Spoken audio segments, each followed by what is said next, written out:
निसर्गाच्या सानिध्यात आणि उत्साहाच्या वातावरणात अमरावती येथील जिल्हा स्टेडियममध्ये 12वा आंतरराष्ट्रीय योग दिन मोठ्या दिमाखात साजरा झालाय। विभागीय आयुक्त श्रीमती नैना मुंडे यांच्या प्रमुख उपस्थितीत संपन्न झालेल्या या कार्यक्रमात केवळ योग साधनाच झाली नाही, तर निरोगी समाजाचे एक सुदृढ स्वप्नही साकारताना दिसले। क्रीडा विभागाचे जाधव सर यांच्या मार्गदर्शनाखाली आयोजित या कार्यक्रमाचे नियोजन अत्यंत प्रभावी होते।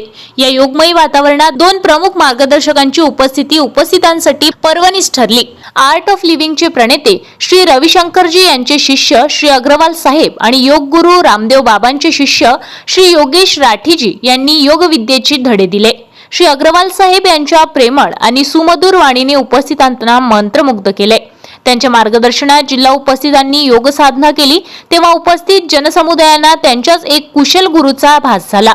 जवळपास 1.5 तास चाललेल्या या सत्रात विद्यार्थी, शासकीय कर्मचारी, विविध संघटनांचे प्रतिनिधी आणि ज्येष्ठ नागरिकांचा वेलकम ग्रुप मोठ्या संख्येने सहभागी झाला होता। कार्यक्रमाचे विशेष आकर्षक ठरले ते आदरणीय श्री लप्पी भैया जाजोदिया यांची उपस्थिती। व्यासपीठाचे वैभव सांभाळण्याऐवजी त्यांनी सर्वसामान्य उपस्थितांमध्ये बसून पूर्ण वेळ योगाभ्यास केला। त्यांचे हे साधेपण समाजसेवेचा आदर्श मानणारे होते। समापनाप्रसंगी बोलताना त्यांनी आरोग्याचे महत्त्व विशद करत सांगितले, मानवाकडे कितीही अमाप संपत्ती असली तरी त्यांचे खरे मूल्य तेव्हाच असते जेव्हा तुमचे आरोग्य उत्तम असते। आरोग्य असेल तरच तुम्ही आयुष्याचा आनंद घेऊ शकता।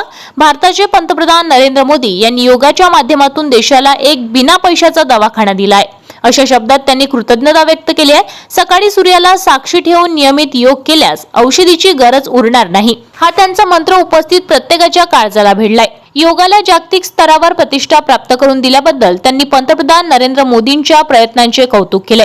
योगामधील हीच ती अलौकिक शक्ती आहे जी माणसाच्या अंतर्गत आजारांना दूर सारून त्याला नव्या चैतन्याने भरते। कार्यक्रमाची सांगता श्री योगेश राठीजी यांच्या आभार प्रदर्शनाने झाली। हा 12वा योग दिवस केवळ एक सरकारी कार्यक्रम नव्हता, तर अमरावतीकरांच्या आरोग्याची एक सामूहिक शपथ होती।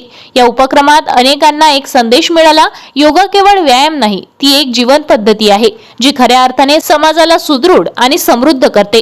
अमरावतीमधील हा 12वा आंतरराष्ट्रीय योग दिन खऱ्या अर्थाने एक यशस्वी आणि प्रेरणादायी सोहळा ठरलाय। अशा उपक्रमामुळेच आजचा समाज शारीरिक आणि मानसिक दृष्ट्या अधिक सक्षम होत आहे।